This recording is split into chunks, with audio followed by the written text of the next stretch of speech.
বন্ধুরা, একটা পুরনো দিনের রান্না যেটা শাক চচ্চড়ি। আজকালকার দিনে অনেকেই কর্মব্যস্ততার জীবনে এগুলো রান্না করা ভুলেই গেছে, কিন্তু আবার অনেকেও রান্নাও করে। দেখেছি বন্ধুরা প্রচুরভাবে রান্না শেয়ার করে।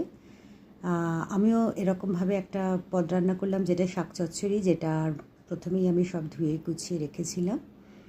দিয়ে প্রথমে আমি কড়াতে বড়িটা ভেজে তুলে রাখলাম। তুলে রেখে ওই তেলের মধ্যে দিয়ে দিলাম 5 ফোড়ন আর একটা শুকনো লঙ্কা দিয়ে ভালো করে ভেজে, এবার সব আনাজগুলো দিয়ে ভালো করে ভেজে নিয়ে ওর মধ্যে ডাঁটা দিয়ে দেওয়া হলো। ডাঁটাগুলো না দিলে ওগুলো একটুখানি নরম না হলে ভালো লাগে না খেতে।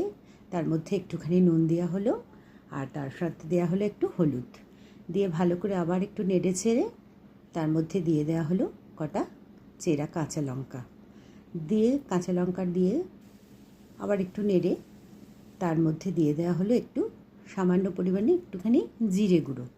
সেরকম মশলার মধ্যে পড়ে না। এইবারে ভালো করে নাড়াচাড়া করে ওর মধ্যে দিয়ে দেওয়া হলো শাক থেকে একটু জল বেরোয়, তাই জন্য বেশি জল তো দেওয়া যাবে না। সামান্য পরিমাণে জল দিয়ে একটু ফুটতে দেওয়া হলো।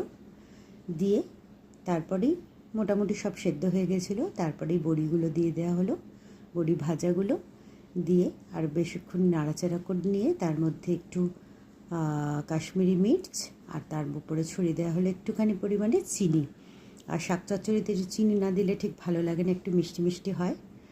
যাই হোক, এরকমভাবেই আপনারা যদি বানিয়ে ফেলতে পারেন এই চচ্চড়িটা।